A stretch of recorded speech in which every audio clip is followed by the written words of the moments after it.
Bonjour bien-aimés, je reviens sur ce sujet tellement important. Je ne cesserai jamais de le dire sur le mystère d'une réelle conversion ou en d'autres termes, la conversion, c'est ça d'abord le plus grand miracle qui peut arriver dans la vie de quelqu'un. Et souvent, les gens minimisent. Quand on en parle, les gens pensent qu'il suffit d'aller à l'église ou écouter les cantiques ou voilà, avoir une connaissance intellectuelle ou historique de Jésus-Christ. Et les gens pensent que voilà, on est tranquille, c'est ça connaître Dieu. On ne peut pas connaître Dieu sans commencer, sans aller à la base, aller à la source, aller au commencement.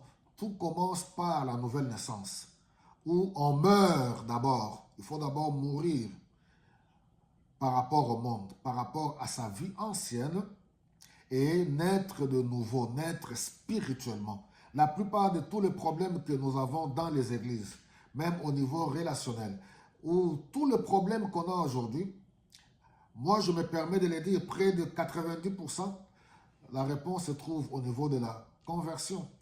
Il y en a qui se sont réellement convertis, il y en a qui ne se sont pas, qui ne connaissent même pas la conversion. C'est quoi la conversion?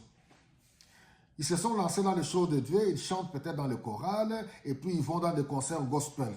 Ils écoutent, ils regardent à la télé, ils écoutent certaines prédications sur les réseaux sociaux. Mais il faudra qu'il arrive un jour où vous prenez la résolution de réaliser que vous êtes perdu. Non pas parce que vous avez volé, vous avez menti. Non, votre nature pécheresse, depuis votre naissance, la naissance naturelle, c'est un état déjà de péché.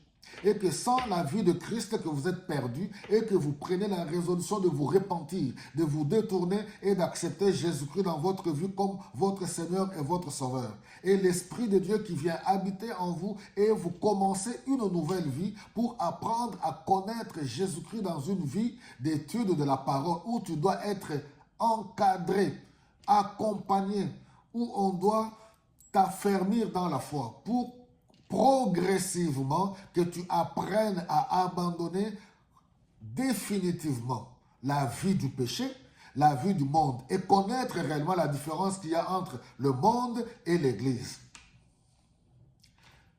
C'est pour cela que j'ai intitulé ce message sur c'est un mystère, la conversion. C'est un mystère. Et vous allez voir que dans Jean au chapitre 3, Nicodème, docteur de la loi, un chef religieux juif, lui qui connaissait la loi de Moïse, qui connaissait l'Ancien Testament, qui connaissait les Écritures saintes, mais ne pouvait pas percer le mystère de la nouvelle naissance. Il fallait que Jésus lui explique. Il est venu même la nuit